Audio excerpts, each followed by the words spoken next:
नमस्कार दोस्तों, मैं स्वागत करता हूं अपने YouTube चैनल जीकेएस क्लासेस में। दोस्तों, आज मैं आपके लिए लेके आया हूं हिंदी साहित्य। देखिए, आपके सामने लिखा हुआ है हिंदी साहित्य। तो हम बात करेंगे आज हिंदी साहित्य में। तो देखिए, बात है जनवरी 1929 में आचार्य रामचंद्र शुक्ल ने, ठीक है, यहाँ पर लिखा हुआ है आचार्य रामचंद्र शुक्ल ने हिंदी साहित्य का इतिहास एक ग्रंथ लिखा था, ठीक है, जो हिंदी का पहला ग्रंथ कहलाया। तो दोस्तों, इसमें बहुत सारे क्वेश्चन पूछे जाते हैं कि हिंदी साहित्य का इतिहास ग्रंथ कब लिखा गया था। तो 1929 ईस्वी में किसने लिखा था? तो आचार्य रामचंद्र शुक्ल ने लिखा था। और पहला ग्रंथ कौन सा था? तो हिंदी साहित्य का इतिहास ग्रंथ था, ठीक है। इतने क्वेश्चन आपसे पुटअप कर सकता है। अब देखिए दोस्तों, मैं इसमें चूंकि आपके लिए लेके आया हूं काल। क्या लेके आया हूं? काल। तो इस काल में मैंने आपको सारे इंपॉर्टेंट क्वेश्चन जो है पुटअप किए हैं। तो जैसे कि कह रहा है, हिंदी साहित्य के इतिहास को 4 भागों में बांटा गया है। जैसा कि आप जानते हैं 4 भाग होते हैं, ठीक है। जैसे आदिकाल आता है पहले नंबर पे, दूसरे में आता है पूर्व मध्यकाल, तीसरे में आता है उत्तर मध्यकाल और चौथा जो होता है आपका आधुनिक काल। तो दोस्तों, यहाँ एक बात बताना चाहता हूं मैं आपको कि आदिकाल को ही वीर गाथा काल का नाम दिया जाता है और मध्यकाल को भक्ति काल का नाम दिया जाता है। उसी प्रकार से उत्तर मध्यकाल को रीतिकाल का नाम दिया जाता है। और आधुनिक तो आधुनिक है ही, इसे किसी नाम की आवश्यकता नहीं है, ठीक है। तो दोस्तों, यहाँ पर मैंने सन और संवत दोनों लगाई हैं, ठीक है। अगर सन की बात करूं मैं वीर गाथा काल के, तो 993 से लेकर 918 तक गया, ठीक है। उसके बाद भक्ति काल की बात करूं तो 993 से 1918 तक, ठीक है। और उसके बाद यहां पर देखिएगा, मैं बात करना चाहता हूं दोस्तों, यहां पर 1918 लिखा है, ठीक है। ये जो है आपका, ये 1918 है, ठीक है। तो 1918 से 1643 तक, उसके बाद 1643 से 1843 तक गया, ठीक है। अगर आगे बात करें तो 1843 से आज तक चल ही रहा है। फिर देखिए दोस्तों, यहां पर बात करेंगे संवत की, ठीक है। तो संवत जो है 1050 से 1375 तक गया, 1375 से 1700 तक गया, और आगे बात करूं 1700 से 1900 तक गया, और 1900 से आज तक हम चल ही रहे हैं, ठीक है। तो एक तरफ तो मैंने आपको सन लगाए हैं और एक तरफ मैंने आपको संवत लगाए हैं, ठीक है। तो ये थी डिटेल इसके बारे में, जो इसके काल होते हैं। दोस्तों, बहुत ही डीपली तरीके से आपको ध्यान देना है, ठीक है। आइए आगे हम चर्चा करते हैं। देखिए, यहां पर आपके पास लिखा हुआ है कि आदिकाल, ठीक है। तो आदिकाल को वीर गाथा काल के नाम से जाना जाता है। ये क्वेश्चन बहुत बार पूछा गया है, इसलिए मैंने दोबारा रिपीटेशन में डाला है, ठीक है। अब देखिए, यहां पर आप गौर कीजिएगा, आदिकाल की प्रमुख विशेषताएं क्या हैं, ठीक है। तो जैसे वीर रस की प्रधानता हुई थी, इसमें जितने भी कवि थे अपनी कविताएं वीर रस में लिखी थी। फिर देखिए, युद्ध का सजीव चित्रण, ठीक है, सजीव का मतलब जीता जागता चित्रण उन्होंने किया है। फिर ऐतिहासिक घटनाओं का भी चित्रण किया गया है, ठीक है। श्रृंगार एवं अन्य रसों का समावेश भंडार है। उसके बाद देखिए, प्राकृत, अपभ्रंश, डिंगल एवं पिंगल भाषा का प्रयोग किया गया है, ठीक है। तो ये बात आपको ध्यान रखना है आदिकाल में। अब आदिकाल के जो हमारे प्रमुख कवि हैं और जो उनकी रचनाएं हैं वो देखते हैं। तो दोस्तों, यहां पर देखिएगा आदिकाल के प्रमुख कवि एवं उनकी रचनाएं। तो देखिए, आपको आदिकाल के प्रमुख कवि और रचनाएं देखने को मिलेंगी। तो जैसे हम बात करें आदिकाल की, दोस्तों चंद्रवरदाई, ठीक है, जिन्होंने लिखी थी पृथ्वीराज रासो। नरपतिनाल जो है आपका विशलदेव रासो, ठीक है। जगनिक या परमाल रासो के द्वारा आपको दिख रहा होगा यहाँ पे आलाखंड तैयार किया गया, ठीक है। तो यहाँ पर आपको ये बात ध्यान देनी है। तो ये बहुत एग्जाम में पूछे जाते हैं, आपसे ऐसे पूछता है कि जो पृथ्वीराज रासो है किसकी कृति है, या विशलदेव किसकी कृति है, या आलाखंड किसकी कृति है, ठीक है। तो इस प्रकार से आपसे क्वेश्चन पूछता है। तो आपको यहाँ पर 3 दिख गए दोस्तों, और देख लीजिएगा। यहां पर देखिएगा, आपको दिख रहे होंगे सारंगधर, ठीक है, सारंगधर हमीर रासो, ठीक है, दलपत विजय खुमान रासो। तो दोस्तों, आशा करता हूं ये 5 चीजें आपको याद हो गई होंगी। बहुत ही इंपॉर्टेंट है दोस्तों ये तथ्य, इसलिए मैंने आपको बताया है। आइए देखेंगे आगे भक्ति काल। तो जैसे हम भक्ति काल में चर्चा करते हैं, तो देखिए भक्ति काल में बताया गया है, भक्ति काल जो है हिंदी साहित्य का स्वर्णिम काल माना जाता है, ठीक है। तो क्वेश्चन अगर आपसे ये पूछता है कि हिंदी साहित्य का स्वर्णिम काल किसे कहते हैं, तो याद रखेंगे दोस्तों, भक्ति काल के को जो है हिंदी साहित्य का स्वर्णिम काल माना जाता है, ठीक है। अब देखिए, भक्ति काल को जो है 2 भागों में बांटा गया, ठीक है, भक्ति काल को दो भागों में बांटा गया, एक तो सगुण और एक निर्गुण। तो दोस्तों उस समय क्या हुआ था, जो हमारे गुरु लोग मेहनत कर रहे थे उन्होंने क्या किया, एक तो चले गए राम जी की तरफ, ठीक है, एक चले गए राम जी की तरफ और एक चले गए कृष्ण जी की तरफ, ठीक है, एक चले गए राम जी की तरफ और एक चले गए कृष्ण जी की तरफ। तो वहां पर उन्होंने अपनी अपने रूप में जो है गाथाएं गाई और किताबों में उसका वर्णन किया, ठीक है। तो जैसे हम बात करेंगे सबसे पहले सगुण की, किसकी बात करेंगे दोस्तों, सगुण की 1 नंबर की, उसके बाद हम बात करेंगे निर्गुण की 2 नंबर की, ठीक है। तो आइए देखते हैं दोस्तों, देखिएगा सगुण जैसे आपके सामने यहां पर दिख रहा होगा सगुण धारा, ठीक है। भक्ति काल की इस काव्य धारा के कवियों ने ईश्वर के साकार रूप की लीलाओं का वर्णन किया है, ठीक है। तो यहां पर देखिए भक्ति काल की इस काव्य धारा में मैंने बताया ईश्वर के साकार रूप की लीलाओं का वर्णन किया गया, ठीक है। इसे भी उन्होंने 2 भागों में बांटा, ठीक है। सगुण को उन्होंने कितने भागों में बांटा दोस्तों, 2 भागों में। तो पहला भाग आपके पास दिख रहा होगा राम भक्ति शाखा, ठीक है। पहला भाग क्या है, राम भक्ति शाखा, ये बात ध्यान रखेंगे दोस्तों। तो सगुण का पहला पार्ट आपको दिख रहा होगा राम भक्ति शाखा, उसके बाद अगला पार्ट मैं आगे बताऊंगा। तो सबसे पहले हम चर्चा करेंगे राम भक्ति शाखा में, ठीक है।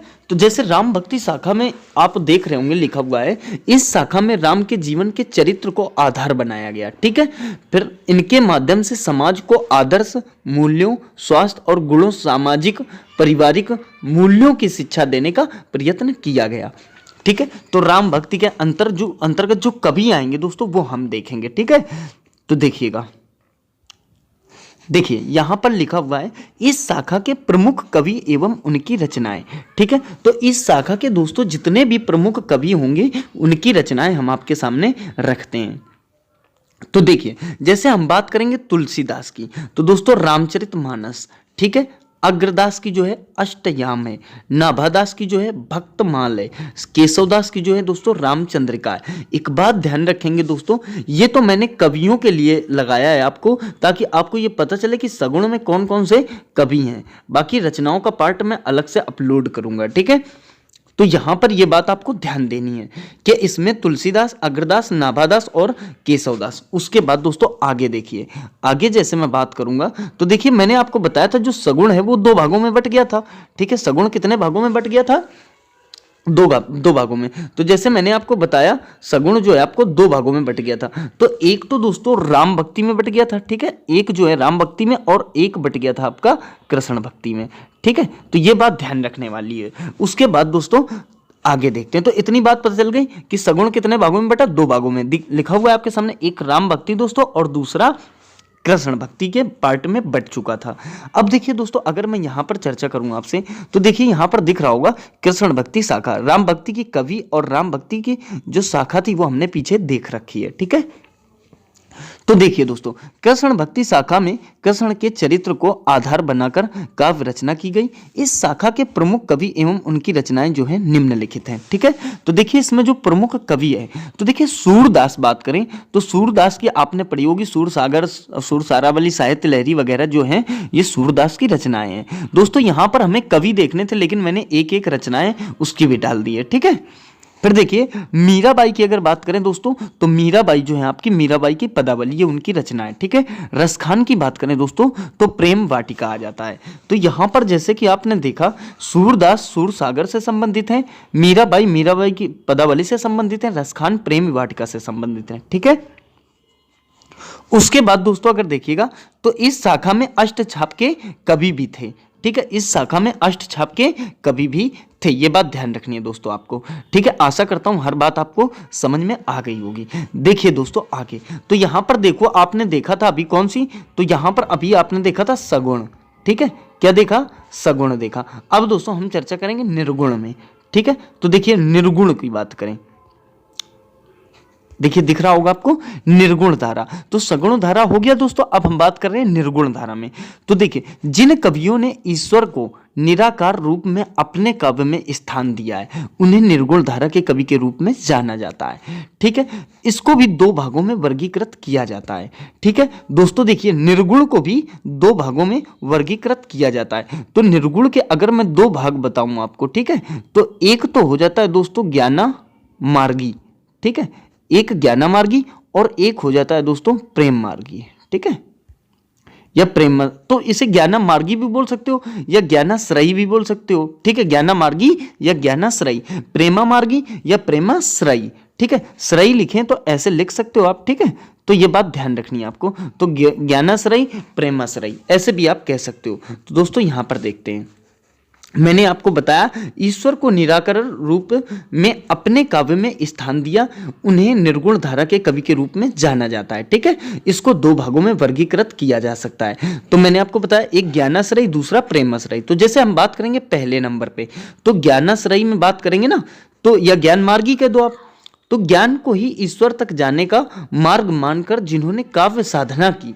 वे ज्ञानाश्रयी के रूप में आपके सामने आए, ठीक है। तो उसके जो प्रमुख कवि थे और उनकी जो प्रमुख रचनाएं थी, तो उनके कवियों और रचनाओं का हम यहाँ पर वर्णन करेंगे। तो देखिएगा दोस्तों, जैसे यहाँ पर आपके सामने लिखा हुआ है कबीरदास। कबीरदास की जो थी दोस्तों वो रचना क्या थी, बीजक थी, कबीरदास की बीजक थी। रैदास इनकी थी दोस्तों गुरु ग्रंथ साहब। रैदास की क्या थी, तो गुरु ग्रंथ साहब। अगले गुरु थे दोस्तों गुरु नानक, ठीक है। तो तीन गुरु इसमें आपको यहां पर दिख गए। आगे देखते हैं दोस्तों, देखिए यहां पर दोस्तों दिख रहा होगा आपको प्रेम मार्गी शाखा, ठीक है। कौन सी शाखा, प्रेम मार्गी शाखा। तो देखो जिन्होंने प्रेम के माध्यम से ईश्वर तक पहुंचने का मार्ग खोलना चाहा, ठीक है, तो वो प्रेम मार्गी के अंतर्गत आते हैं। जैसे हम बात करते हैं वे कभी प्रेमाश्रयी के अंतर्गत परिमाणित होते हैं, ठीक है। तो हम यहाँ एक बात देखते हैं, इस शाखा के प्रमुख कवि एवं उनकी रचनाएं जो हैं निम्नलिखित हैं, ठीक है। मलिक मोहम्मद जायसी की कौन सी है, पद्मावत, ठीक है, पद्मावती। पद्मावती दोस्तों ये खिलजी का समय था, किसका समय था, पद्मावत। पद्मावत बोल दो या पद्मावती बोल दो, ठीक है, वैसे तो पद्मावत ही लिखा मिलेगा आपको, ठीक है। तो हमने बताया मलिक मोहम्मद जायसी की पद्मावत, शेख रहीम थे दोस्तों और एक थे नसीर, ठीक है। तो प्रेम मार्गी में आपको ये याद रखना है, मलिक मोहम्मद जायसी को बहुत बार पूछा गया है दोस्तों, ठीक है। उसके बाद दोस्तों आइए हम बात करेंगे रीतिकाल की, ठीक है। किसकी बात करेंगे दोस्तों, रीतिकाल की। तो रीतिकाल में अगर मैं बात करूं तो देखिएगा यहां पे रीतकालीन काव्य को तीन धाराओं में विभाजित किया गया है, ठीक है। कितनी धाराओं में विभाजित किया गया है, तो तीन धाराओं में विभाजित किया गया है। देखिए रीतिबद्ध काव्य हो जाता है, रीति मुक्त काव्य हो जाता है और रीति सिद्ध काव्य हो जाता है, ठीक है। तो ये भी क्वेश्चन पूछ सकता है कि रीतिकाल को कितने भागों में विभाजित किया गया है या कितनी धाराओं में विभाजित किया गया है, तो तीन भागों या तीन धाराओं में विभाजित किया गया है, ठीक है। आगे देखिए यहां पर लिखा हुआ है इस काल के प्रमुख कवि एवं उनकी रचनाएं। तो दोस्तों इस काल के प्रमुख कवि और रचनाएं हम देख लेते हैं नीचे। देखिए यहां पर देखेंगे अगर, तो दोस्तों हम बात कर रहे थे रीतिकाल की, किसकी बात कर रहे थे, रीतिकाल की। तो यहां पर प्रमुख कवि और वो रचनाएं हम देख लेते हैं, ठीक है। तो जैसे हम बात करेंगे घनानंद, तो दोस्तों घनानंद की है सुजान सागर, क्या है, घनानंद की सुजान सागर। केशव दास की बात करें तो कवि प्रिया और रामचंद्रिका, ठीक है, कवि प्रिया और रामचंद्रिका। फिर देखिए दोस्तों पद्माकर की बात करें तो पद्माभरण है, ठीक है। भूषण की बात करें तो शिवराज भूषण है, ठीक है। बिहारी की एक ही रचना थी दोस्तों जिसका नाम था बिहारी सतसई। रसनिधि की बात करें तो विष्णुपद कीर्तन। तो दोस्तों ये रीतिकाल के प्रमुख कवि एवं उनकी कुछ रचनाएं आपके सामने हैं, ठीक है। आप स्क्रीनशॉट ले सकते हो, तो स्क्रीनशॉट ले लेना जिससे आपको आराम मिलेगा दोस्तों। तो देखिए घनानंद, केशव दास, पद्माकर और आपका भूषण, बिहारी, रसनिधि, ये 6 कवि इसके अंतर्गत आते हैं दोस्तों। आगे देख लीजिएगा, हम बात करेंगे आगे आधुनिक काल की। तो दोस्तों यहां पर दिख रहा होगा आपको आधुनिक काल, ठीक है। आधुनिक हिंदी कविता का प्रारंभ संवत 1900 से माना जाता है, ठीक है। आधुनिक काल का प्रारंभ कब से माना जाता है, तो 1900 से माना जाता है, ये बात आपको ध्यान रखनी है, ठीक है। ये काल अनेक दृष्टियों से महत्वपूर्ण रखता है, ठीक है। इस काल में हिंदी साहित्य का चहुमुखी विकास हुआ है। ये काल हिंदी साहित्य की अनेक प्रवृत्तियों एवं परिवर्तनों को लेकर उपस्थित हुआ, ठीक है। अनेक प्रवृत्तियों एवं परिवर्तनों को लेकर उपस्थित हुआ, ठीक है। इस काल में धर्म, दर्शन, कला एवं साहित्य सभी के प्रति नए दृष्टिकोण का आविर्भाव हुआ। हिंदी साहित्य के विकास क्रम को निम्नलिखित भागों में बांटा गया है। ठीक है, तो देखिए जैसे बात करेंगे दोस्तों इसके निम्न भाग कौन से हैं, तो आधुनिक काल में इसे बांटा गया था। ठीक है, तो उसके साथ साथ हमने कुछ रचनाएं और राइटर भी लिए हैं। ठीक है, जो उसके मुख्य हैं, जो दोस्तों एग्जाम में भारी मात्रा में पूछे गए हैं। ठीक है, तो देखिएगा गौर करेंगे। सबसे पहले हम देखिएगा दोस्तों, यहां पर देखो आपको दिख रहा होगा भारतेंदु युग, तो 1805 से 1900 तक, कितना 1805 से 1900 तक। ठीक है, तो जैसे आए सबसे पहले भारतेंदु युग में भारतेंदु हरिश्चंद्र, तो इनकी जो रचनाएं थी प्रेम सरोवर प्रेम फुलवारी। ठीक है, प्रेम सरोवर प्रेम फुलवारी। उसके बाद दोस्तों आए द्विवेदी युग। ठीक है, द्विवेदी युग, तो ये आया 1900 से लेके 1920 तक। तो द्विवेदी युग के रचनाकार या लेखक अगर हम देखें तो यहां पर देखो आपको नीचे दिया गया है, देखिएगा मैथिली शरण गुप्त। ठीक है, क्या मैथिली शरण गुप्त, इन्होंने पंचवटी, जयद्रथ वध और साकेत की रचना की थी। ठीक है, किसने, मैथिली शरण गुप्त। देखिए पंचवटी दोस्तों एग्जाम में बहुत पूछी गई है, साकेत भी एग्जामों में पूछी जाती है, तो किसकी, तो मैथिली शरण गुप्त की भी है। ठीक है, उसके बाद देखिए छायावादी युग की बात करें तो दोस्तों ये 1920 से लेके 1936 तक गया। कितना गया, 1920 से लेके 1936 तक गया। तो ये बात आपको ध्यान रखनी है दोस्तों। उसके बाद देखिए अगर हम बात करेंगे आगे, तो यहां पर छायावादी युग मैंने बताया आपको, तो इसमें देखिए जयशंकर प्रसाद हैं। ठीक है, जयशंकर प्रसाद हैं। तो जयशंकर प्रसाद की बात करें तो कामायनी, आंसू, लहर, ये सारी इनकी हैं, झरना। ठीक है, तो कामायनी, आंसू, लहर ये किसकी है, तो जयशंकर प्रसाद की हैं दोस्तों, ध्यान रखना आप। उसके बाद दोस्तों अगर हम आगे बात करें तो प्रगतिवादी युग आ जाता है। कौन सा युग आ जाता है, तो प्रगतिवादी युग, जो 1936 से लेके 1943 तक गया। कहां से कहां तक, 1936 से लेके 1943 तक गया। फिर देखिए दोस्तों आगे बात करेंगे नागार्जुन की। ठीक है, तो जैसे नागार्जुन देख लीजिएगा, देखिए नागार्जुन की है युग धारा। कौन सी है दोस्तों, नागार्जुन की है युग धारा। ठीक है, उसके बाद दोस्तों देखिए तो ये प्रगतिवादी के थे। प्रयोगवादी की अगर हम बात करें तो देखिए प्रयोगवादी 1943 से लेके 1950 तक, 1943 से लेके 1950 तक गया। ठीक है, तो इसमें आए थे धर्मवीर भारती, अंधा युग और ठंडा लोहा लेकर। ठीक है, ये रचना है उनकी। तो धर्मवीर भारती अंधा युग और ठंडा लोहा की रचना करते हैं। उसके बाद दोस्तों अगर आगे बात करें, नई कविताएं चली आपकी सन 1950 से आज तक चली रही हैं। ठीक है, तो श्रीकांत वर्मा की जो कई बार एग्जाम में पूछी गई है, मगध और माया दर्पण। ठीक है, तो ये एग्जामों में पूछी गई कृतियां मैंने आपको यहाँ पर ले रखी हैं। ठीक है दोस्तों, तो दोस्तों ये था आपका हिंदी साहित्य का काल। ठीक है, हिंदी साहित्य का काल। उसके बाद दोस्तों अगर मैं बात करूं लिपियों और बाकी अन्य चीज़ों की जो आपका रह गया है साहित्य में, उसको मैं बहुत ही जल्दी 1-2 पार्टों को लेकर और अपलोड कर दूंगा दोस्तों। तो आशा करता हूं दोस्तों आपको ये, आप इससे सहमत होंगे। यदि दोस्तों आपको ये अच्छा लगा है तो प्लीज़ दोस्तों हमारे चैनल को लाइक कीजिए और शेयर कीजिए, सब्सक्राइब करना बिल्कुल ना भूलें। धन्यवाद दोस्तों, मिलेंगे अगली वीडियो के साथ।